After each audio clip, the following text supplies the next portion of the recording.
Jadi kawan-kawan, menurut saya inilah merupakan simplifikasi yang berlebihan yang didasari ketidakmampuan untuk melakukan holistical analysis atau menganalisa secara universal.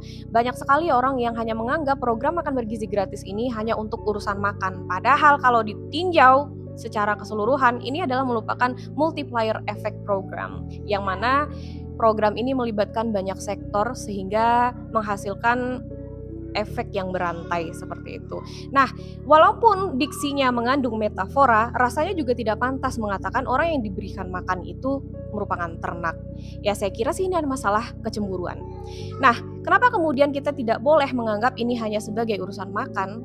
Karena berdasarkan analisa, program ini bisa menjadi mesin ekonomi untuk negara kita, kawan-kawan. Yang mana program ini banyak melibatkan sektor-sektor lain seperti perikanan, pertanian, peternakan, dan juga petani-petani sayur yang juga secara tidak langsung menerima manfaat.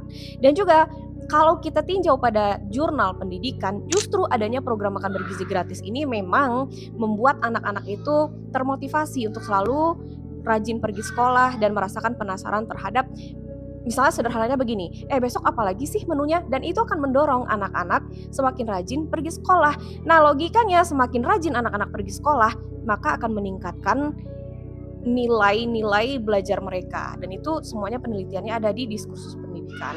Nah, kalau ditinjau dari bahasa mbaknya yang tadi mengatakan orang ternak, padahal ya kalau kita lihat sih orangnya sepertinya berpendidikan. Menurut para ahli, memiliki pendidikan itu atau menjalani pendidikan itu tujuannya untuk memperhalus perasaan. Tapi justru saya lihat orang ini tidak punya perasaan dengan mengatakan orang lain itu jadi ternak seperti itu. Ya kawan-kawan, dan juga per hari ini sudah puluhan juta penerima manfaat. Nah, dan juga selanjutnya ada pembukaan tenaga kerja besar-besaran yang masuk ke dalam dapur-dapur makan bergizi gratis ini. Itulah kenapa kemudian kita tidak boleh mensimplifikasikan program ini. Kalau saja kita bisa menganalisa secara menyeluruh, kita akan menemui variabel-variabel lain yang mendukung untuk kesuksesan program ini. Dan kalau seandainya ada yang teriak-teriak menyuruh membatalkan program ini, saya jadi curiga dan saya akan skeptis. Bukannya kemarin mereka yang teriak-teriak 19 juta lapangan kerja, kan seperti itu jatuhnya. Justru kalau kita mau fair, seharusnya yang dituntut itu adalah memperkuat pengawasan dari pemerintah agar program ini tidak lagi menimbulkan seperti keracunan dan lain-lainnya.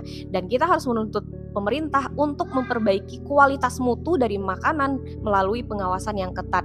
Nah, dan ini memiliki korelasi dan relevansi terhadap pengangkatan P3 SPPI-nya. Jadi memang butuh intervensi negara untuk mengawasi jalannya program ini agar berjalan dengan baik. Bagaimana menurutmu?